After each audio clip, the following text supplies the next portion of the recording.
बदलापूरच्या शाळेत 2 अल्पवयीन मुलींवर शाळेतील सफाई कर्मचाऱ्याने अत्याचार केल्याचा धक्कादायक प्रकार घडला। या संतापजनक घटनेनंतर महाराष्ट्र पेटून उठलाय। या प्रकरणी चिमुरडीचे पालक पहिल्यांदाच समोर आलेले आहेत। या पालकांनी सांगितलेली माहिती आणखी धक्कादायक आहे। बातमी पूर्ण पाहूया त्याआधी तुम्ही HPN मराठी न्यूज चॅनल पहिल्यांदाच पाहत असाल आणि अजूनही चॅनलला सबस्क्राइब केलं नसेल तर नक्की सबस्क्राइब करा, जेणेकरून आमचे अपडेट्स लवकरात लवकर तुमच्यापर्यंत पोहोचतील। तर यावेळी चिमुकलीच्या पालकांनी सांगितलंय की आमची मुलगी अजूनही धक्क्यातच आहे। काय झालंय, काय होतंय हे तिच्या कळण्यापलीकडचं आहे। आमच्यासाठी सुद्धा ही घटना खूपच वेदनादायी आहे।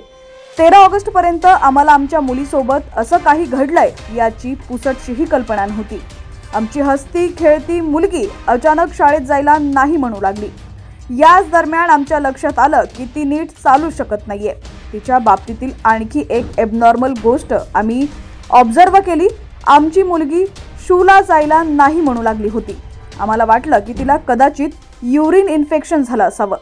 याच वेळी आम्हाला शाळेतल्या आणखी एका मुलीच्या वडिलांनी सांगितलं की त्यांची मुलगी त्यांना सांगत होती की शाळेतल्या एका दादानं तिच्यासोबत काहीतरी चुकीचं केलंय।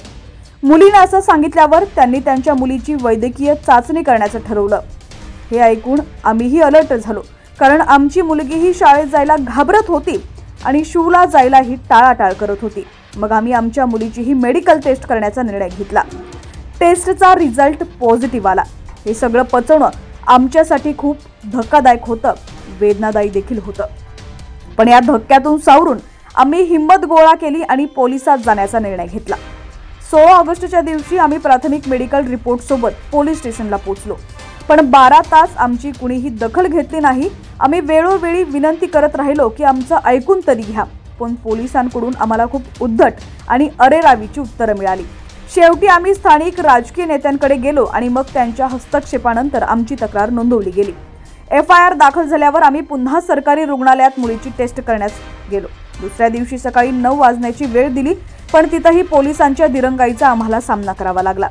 आम्ही 8:45 तिथं पोहोचूनही पोलीस मात्र 11 वाजता आले।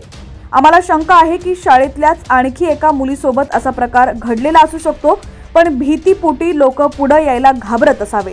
काही दिवसांपूर्वी पालकांनी आरोपी अक्षय शिंदेच्या चुकीच्या वागणुकीबद्दल वर्ग शिक्षकांकडे तक्रारही केली होती, पण वर्ग शिक्षकानं लक्षही दिलं नाही। वर्गातल्या मुलींना शू करून येण्यासाठी 15 मिनिटांचा वेळ कसा लागतो असा साधा प्रश्नही वर्ग शिक्षिकेला का पडू शकत नाहीये याचं आम्हाला खूप नवल वाटतंय। आणखी एक गोष्ट म्हणजे वर्गापासून बाथरूम खूप लांब असल्यानं तिथपर्यंत जाण्यासाठी मुलांना मदतीची गरज लागणारच आहे। या घटनेनंतर आम्ही शाळेकडे त्या दिवशी CCTV फुटेजची मागणी केली, पण शाळेनं फुटेज द्यायला नकार दिला। गेल्या 15 दिवसांपासून CCTV बंद असल्याचं आम्हाला सांगितलं। शाळा व्यवस्थापनाने पुराव्यांसोबत छेडछाड केली असल्याचाही आम्हाला संशय वाटतो, पण आमच्या मुलींना न्याय मिळावा हीच आमची अपेक्षा आहे, अशी माहिती चिमुकलीच्या पालकांनी दिलेली आहे।